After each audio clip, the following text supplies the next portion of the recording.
I think the main story that's going to be taking up majority of our time for the beginning of the show is going to be the striker situation. Guys, we still don't know who Arsenal is going to sign. We still don't know which one we're going to get. Gyokeres, is it Sesko? Today, I thought it was leaning towards Sesko for the last couple of weeks. Today, all of a sudden, there's been a major development with Gyokeres as Arsenal's agents, Arsenal's sporting director, and apparently owners are meeting with Gyokeres today as we speak. They also have been in talks with RB Leipzig over the last week. He's turned down moves to Saudi Arabia.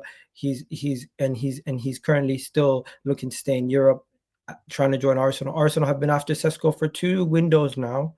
They're not going to give up on him, but it seems like they're back in discussions with Gyokeres.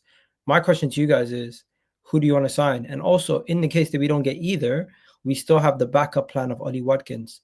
So we're going to have to start the conversation with who is Arsenal going to sign at striker? Is it going to be Gyokeres or is it going to be Sesko? And I think I'm going to start this show off with Le African Gunner, as he's one of the guys who's always aggregating all the topics. Bro, where do you think we're going to land now? Not what you want, but where do you think Arsenal's going to go? No, I think we're all having an overreaction. Like, it's just classic transfer news, transfer rumor stuff. And I think once you're a veteran and you've been through 10, 15, 20 windows, you kind of know how it works and you kind of know the emotions and feelings tied towards it. So firstly, let's talk about Benjamin Sesko. So you're right, Benjamin Sesko, we've been looking at signing him for 2 years now. From what I understand, Arsenal have agreed personal terms with him on a 5-year contract. So it's 4 years plus 12 months option to extend.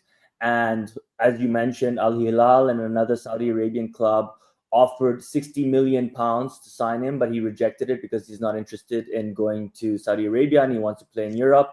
He's our main priority for sure, without a doubt. I think the stuff on Viktor Gyokeres that's just come out, obviously it's, we've known in the past week at least that there's been, murmurs that Gyokeres' agent has, and the club have been basically going into negotiations at a starting price of 80 million euros, where they had a gentleman's agreement, obviously, for him to be sold for around 50 to 60 million. But it was a verbal agreement.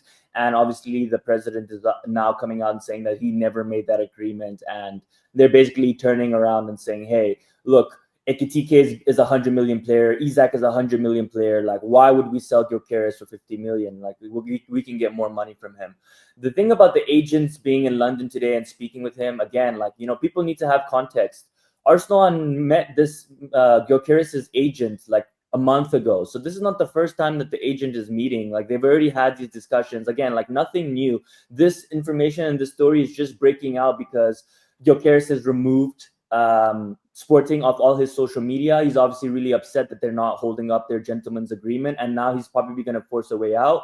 There's rumors in Portugal saying that he's not going to return back for pre-season.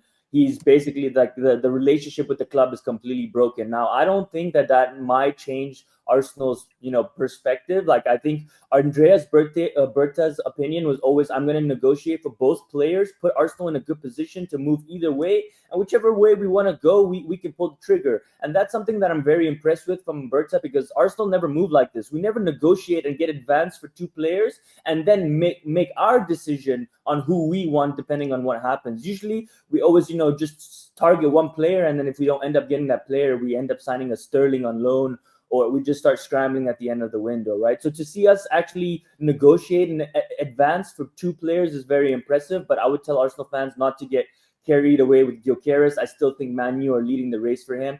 And yes, Arsenal are obviously still interested, but I definitely think that we're going for Sesko. He obviously hasn't played for Leipzig because they don't want him to get injured in the games that they have, because they want to sell him and they're ready to sell him. I don't think any progress is going to be made on Sesko until the window opens again for us. So you're just going to see rumors for the next 10 days on Gyokeres and Sesko, but honestly, I wouldn't invest much in it. I personally do believe Arsenal's going to sign Sesko. Let me say this. Is it true that both Gyokeres and Sesko have some sort of gentleman's agreement with each of their clubs? Both of them do, and both of them made the mistake by not getting a written contract like Cunha did in January. You see how he got another. They put a release clause, which basically meant that if a club came in the summer and paid that release clause, then the club couldn't say anything. And in terms of Gyokeres and Sesko, they both had that agreement with their clubs as a gentleman's agreement, as a verbal agreement, saying, hey, I'm going to stay this summer. In January, when clubs come, I won't move. But when it comes to the summer, you have to let me go for a fair price. The fair price is whatever they agreed on. And now those clubs are seeing something like Vert going for 150 million. And now everyone's like, okay, well, we can get more money from players. So everyone's changing their mind on what price they want to sell. Yeah, everyone's getting giggity, man. Everyone's moving like Quagmire right now. They're seeing the prices, they're going crazy. But yeah, Saad, I mean, how you doing, man? Listen, man. Do you know what I mean? Gyokeres, bro. This is all I'm gonna say, bro. Come to the Emirates, mate. Come to the Emirates and do this, bro. If I see that celebration in the carpet, bro, I might cry, bro. I might cry. I don't know. Tears might just run down my face, bro, because I'm here for it, bro. You lot already know the situation with Viktor Gyokeres. You know that I want the guy to come to the Arsenal Football Club. Do you know what I mean? And listen, I'll be real, man. Why not just wrap up both of them? Why not just wrap up both of them? Where will they both play? That's the question. This is why you can never be the manager. So here's crazy statements. Let me land. Does you want to let me land? Well, like this guy, yeah. This guy had his gun and he let off already. Hey, focus yourself. Focus. Relax. Land. The gun was already went off like this. You said I'm doing. So when you failed the landing the first time, what do? You do a go around. So please, anyway. But here's the thing for me, yeah, is why can't you get both of them? If one Isak cost 150 mil, and these two players can cost 140 mil together, if you buy both of them, why not go and get both of these players? Tell me where you're gonna play. That's perfectly fine. That's perfectly fine. So Sesko can do the thing that he's always been doing, which is being the second striker or being the backup striker. And then Gyokeres is the win now striker who can play win now, bro. Do you know what I mean? And bro, and what are you gonna do with Havertz then? Our one of our top highest earners. What now? Because Benjamin Sesko is a backup striker, or he's gonna play in it. What is gonna do with Kai Havertz? We have too many players, man. We can't get. With all due respect to Kai Havertz, I know, but we're not gonna sell him, bro. Do you know what I mean? No. It's not even a sell thing. Like, do you know what I mean? He can fight for his place against. But why would you fight why would you fight two strikers when you already have a striker? No. I don't. Jesus. Havertz is not a striker, broski. Havertz is a striker, bro. In Arsenal, he's a striker. Like, he might be used as a midfielder, but forget him. We still have Gabriel Jesus, right? So now you're telling me we want to sign two more strikers when we need a left winger, we need a cam, and we need a striker. Come on. Don't listen to this Sam guy, by the way, because Jordan for the first time got to the World Cup. All of a sudden, this guy's getting giddy, bro. Congratulations, bro. I don't get why there's bass in his voice now because of one World Cup. Have you? Yeah, bro. Like the guy's getting giddy for one World. Let's bring it back. Let's bring it back. No, hold on. I need to answer. Listen. There's already was there not discussions or was there not people coming out saying that he's going to be moved anyway from the striker position to like a 10 position or some shit? Playing in the position that he was. So if he's going to be playing in that position, then why are we talking about where's he going to play in the striker position? And in the Jesus thing, I just said this on the other stream that I was just on. Big up Views on Sport, bro. Move him to the right wing. Move him to the right wing. Bro. Jesus is not going to play right wing. What are you saying? No, but he could be the right wing backup, bro. He could be the right wing backup, bro. When are you gonna put Side on timeout, bro? When are you gonna do that, bro? Jesus is not going to be fit until past January. Exactly, and then when he comes back, play him as a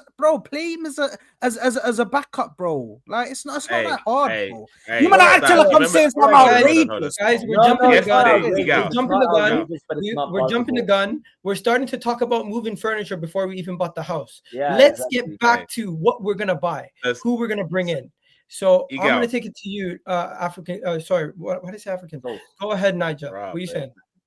He is African. We're the same now. We all African. Is that what exactly, bro? He is African, bro. His name is African Gunner. No, but I know. But I said he's African as well. Do you know what I mean? Yours is Niger.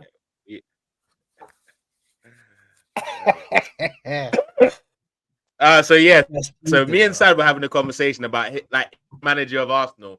They'd be on smoke, and what Dudu just came out of his mouth shows me why he cannot be the manager, bro. I'm not going to bring up the howlers he mentioned in our chat yesterday. Not yet, anyway. If he gives me the window of opportunity, I'll throw them in there. But for now, I want to hear. I want to hear. First of all, Sad, we got bigger fish to fry than buying both strikers. We got a little job called Rodrigo that we're working on, innit? If we're getting 2 strikers, you can throw that one under. So that's the first. I think you do all of them, all 3 of them. Nah, you're being ambitious. Okay, so you're obviously a brand new Arsenal fan. Then you've not been watching our club for like the last. Yeah, it must be new to you, bro. Listen, right now, okay, but hold on, I'm doing Kunle. I'm doing that hopium thing, bro. Yo, Kunle. You're gonna get hurt. Let me live. Yo, guys, he didn't even get to do his intro. Let him go ahead. Oh yeah, now my people, it's your dark-skinned man from the motherland. If you didn't know before, tonight you gonna understand. So I'm gonna understand tonight.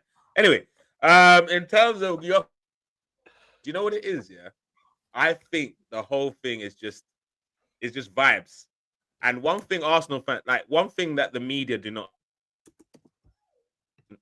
fan base from Arsenal, they hate it. They fucking hate it. So what do? They try and rustle it up like Sesko, this, that. Like, we don't, let's be honest, we don't even know what's going on.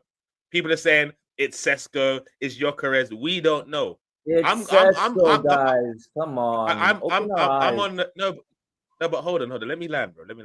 Like, I'm in the camp of African Guna in terms of it's very we are in talks with both of them. Sesko appears to be the favorite for sure. But it's refreshing so early in the window that Arsenal are making advances with 2 strikers, which means it looks like the first time we're not going to be at the end of the window thinking, oh shit, emergency. We've actually options that we can pick for. So that's exciting. I've always said, and I've stayed consistent, I wasn't over the moon about Sesko last summer. So I can't just flip the script and this is the guy, he can jump higher than Cristiano Ronaldo. This is the guy we should sign. You know what I'm saying? He's quality, and I believe he's got a higher ceiling, as I said. But we need it now. We need someone that's gonna bang now. I don't want a striker that comes in and they're like, "Oh, give him time." I don't want to give anybody time. I want you to bang. Second game. I want you, all of that, bro. I want all of that straight away. I don't want to be pussyfooting with that. Like, look, if we end up getting Sesko and he proves me wrong, I'm all for that. Because at the end of the day, I'm an Arsenal fan, for fuck's sake. You know what I'm saying? Excuse my French. Yeah. But right now, it is very clear to see Gyokeres is the bad man right now. Sesko could shock the world and be a 30-goal striker next season. Of course he could. But that's maybe there's a more chance of a Gyokeres turning into that guy now. But who knows? We could all be just making speculation at the end of the day. That's what we're here for, isn't it? But I want Gyokeres. It seems like we want Sesko. Souls, what are you saying? You think Arsenal have made their decision yet on who they want between Sesko and Gyokeres, or it's just media hype? I mean, people need to understand firstly how Andre Berta moves in the market. I mean, a lot of people haven't even done their research on the sporting director that we've actually signed in, and they're overly gassing him. This is standard behavior from what he did at Atletico Madrid. He never leaves himself short. He wants to be in the sort of best position to negotiate in the best manner possible. And that's one of the key reasons why we brought him in, to be astute, to be someone who firstly understands the market, firstly has connections with the market as well. The thing with Edu was, I think he was great to get the project started and kind of get us to where we are and, where we needed to be for a bit of stability. Edu wasn't great. We weren't going to get... What's that? He did decent. I said Edu wasn't great. Take that. No.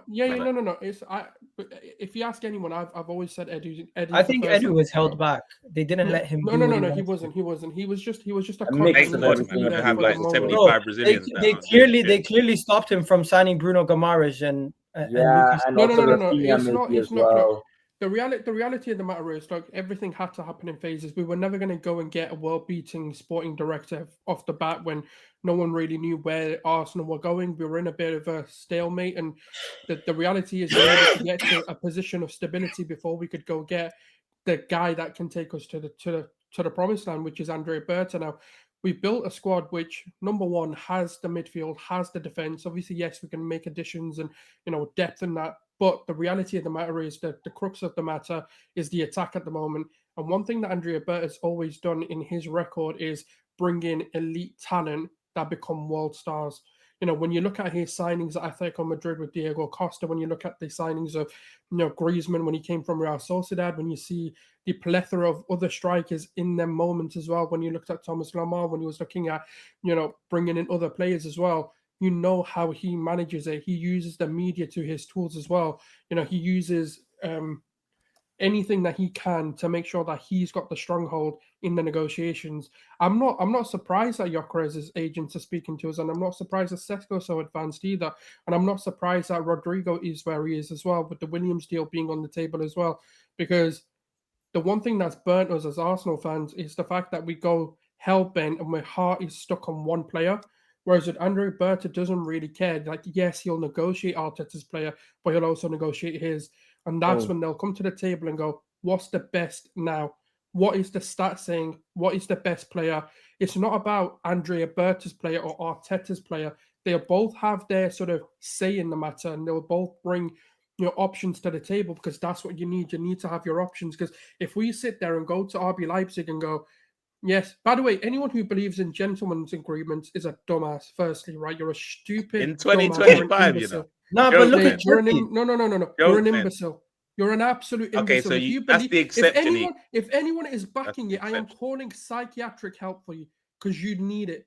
Because Yeah, there but is that should be on the nothing in this agent world- No, as there is well. no. It does not matter if you believe in gentlemen's agreements, right? In the Yeah, but business it's the world, agent's responsibility to protect the then player. suck That's what your I'm agent. saying. No, It no, should suck also be your the agent. I agent's don't care. responsibility I don't care to who believed it. advise. The player should have said it. You can't be that stupid. I'm sorry. It's business Straight, 101. straight. I can ask a Yeah, fair 3-year-old, enough. do you What, want so a gentleman's agreement? And you the mean it, 3-year-old, yeah? what the hell? You're definitely going to be on it. He's like, yeah, man's going to honor it. Wait till the end of this. Yeah. Wait till May. Bullshit. Man's got No, you. but the You're Turkey in- deal, the Turkey deal was definitely a gentleman's agreement. Yes, I'm Not No, really. but this is what because they wanted Egal. to get rid of That him. is the exception, not Except the rule. the rule, not the rule. The rule Yeah, is and a it's also because business. they wanted Unless to get rid of him. In paper- January, they were already trying to push him out for 30 Yeah. million, and no one wanted to go for him. And then No, now but they if it's sold him. on paper, it doesn't matter. Gentlemen's agreements don't exist. Let's be absolutely real. They're businessmen. Now, if you're sitting there and telling me they're just going to be like, it's my word versus yours. I'm going to lose £50 million.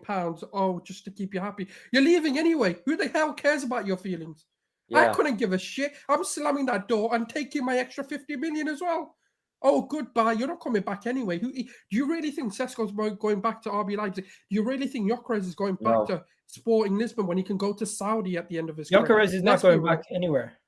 He's No, done with it doesn't matter. sports. But the premise is they don't care. They can ruin that relationship because they're Yeah. never going to get him back anyway.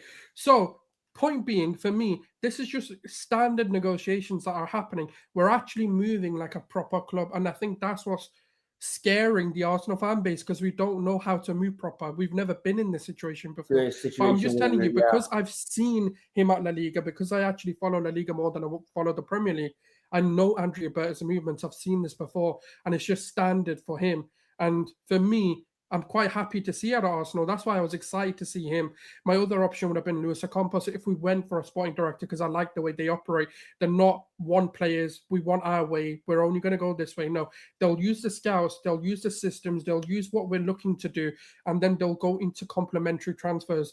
Now, with Rodrigo, the benefit of a Rodrigo is it doesn't matter who you get. Sesko and Gyokeres actually work. Yeah. Williams, on the other hand, you're kind of stuck with a striker. Gyokeres. And hence why I think the pivot's happening. But yeah, I'm happy with either, man. I've said it before. My preference is Sesko because I like the way he plays and I think he fits in better. But if we get Gyokeres, I ain't going to sit here and be mad about it, because I know some Arsenal fans have already made the Gyokeres versus Sesko, and I'm not Gyokeres versus Sesko. I'm like, just bring me my goddamn striker. Yeah. Hopefully you enjoyed this video. Please do hit that like button, hit that subscribe button if you haven't already done so, and leave a comment down below what you thought of that video you just watched.